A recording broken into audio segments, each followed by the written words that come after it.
অনেক দিনের ভুল বোঝাবুঝি, সন্দেহ আর রহস্যের পর অবশেষে সামনে এলো সত্যের নতুন দিক। সেই সত্য জানার পর লাজু আর নিজের আবেগ ধরে রাখতে পারল না।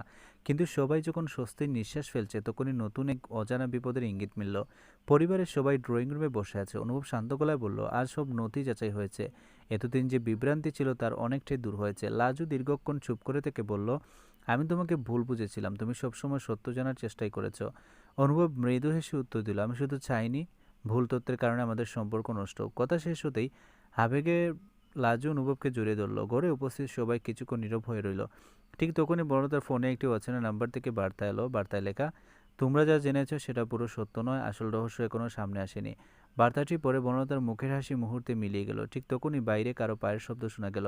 বাইরে পায়ের শব্দ শুনে অনুভব দ্রুত দরজার দিকে ছুটে গেল। দরজা খুলতে কাউকে দেখা গেল না, কিন্তু মেঝেতে পড়েছিল একটি সিল করা খাম। অনুভব খামটি তুলে এনে সবার সামনে খুলল। ভেতরে একটি ফ্যান ড্রাইভ ও একটি ছোট চিরকুটে লেখা। হাসপাতালে পুরনো সিসিটিভি ফুটেজ দেখলেই বুঝতে পারবে কে কে সত্য লুকিয়ে রেখেছে। ফ্যান ড্রাইভটি চালু করতেই ভিডিওতে দেখা গেল গভীর রাতে একজন মুখোশধারী ব্যক্তি হাসপাতালের রেকর্ড রুমে ঢুকে গুরুত্বপূর্ণ নথি বদলে দিচ্ছে। হঠাৎ ভিডিওর এক ফ্রেমে তার হাতের একটি বিশেষ আংটি স্পষ্ট দেখা গেল। বনলতা চমকে উঠে বলল, এই আংটিটা আমি আগে দেখেছি। লাজু বিস্মিত হয়ে জিজ্ঞেস করলো, কার হাতে? বনলতা উত্তর দেওয়ার আগে ভিডিওটি হঠাৎ বন্ধ হয়ে গেল। স্ক্রিনে ভেসে উঠল একটি মাত্র লাইন, আসল সত্য জানতে চাইলে আজ রাত 12টায় পুরনো জমিদার বাড়িতে এসো। অনুভব দৃঢ় কণ্ঠে বলল, এবারই রহস্যের শেষ না দেখে আমি ফিরবো না। রাত 12টা বাজতে অনুভব, লাজু, বনলতা পুরনো জমিদার বাড়িতে পৌঁছালো। চারিদিকে নিস্তব্ধতা। হঠাৎ একটি গোপন কক্ষের দরজা ধীরে ধীরে খুলে গেল। ভেতরে একটি পুরনো সিন্দুক রাখা। সিন্দুক খুলতে পাওয়া গেল কিছু নথি, একটি ডায়েরি। ডায়েরির প্রথম পাতায় লেখা ছিল, যে সত্য এতদিন লুকিয়েছিল আজ তার শেষ অধ্যায় শুরু হলো।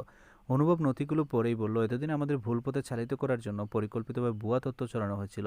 ঠিক তখনই পেছন থেকে একটি মুখোশধারী ব্যক্তি পালানোর চেষ্টা করলো। অনুভব বলল, আজও তাকে ধাওয়া করতেই সে হুচট খেয়ে পড়ে গেল। মুখোশ খুলতেই সবাই হতবাক। সে বলল, আমি শুধু একজনের নির্দেশ পালন করেছি, আসল মাস্টারমাইন্ড কোনো ধরা পড়েনি। এরপর পুলিশ এসে তাকে আটক করে। সবাই যখন স্বস্তির নিঃশ্বাস ফেলছে, ঠিক তখনই অনুভবের ফোনে একটি অচেনা নম্বর থেকে বার্তা এলো, একটা খেলা শেষ হয়েছে, কিন্তু আসল খেলা এখন শুরু, প্রস্তুত থেকো। বার্তাটি পরে অনুভব লাজুর হাত শক্ত করে ধরে বলল, যত বাধাই আসুক এবার আমরা একসঙ্গেই সব সত্য সামনে আনবো। লাজু মৃদু হেসে উত্তর দিল, আমি আর কখনো তোমার উপর থেকে বিশ্বাস হারাবো না। একটি রহস্যের সমাধান হলো। সামনে এলো আরো বড় এক ষড়যন্ত্রের ইঙ্গিত। কে সেই আসল মাস্টারমাইন্ড আর কেন বারবার এই পরিবারকে টার্গেট করা হচ্ছে? পরবর্তী পর্বে প্রকাশ পাবে এমন বিস্ফোরক সত্য যা পুরো গল্পের মোড় ঘুরিয়ে দিবে।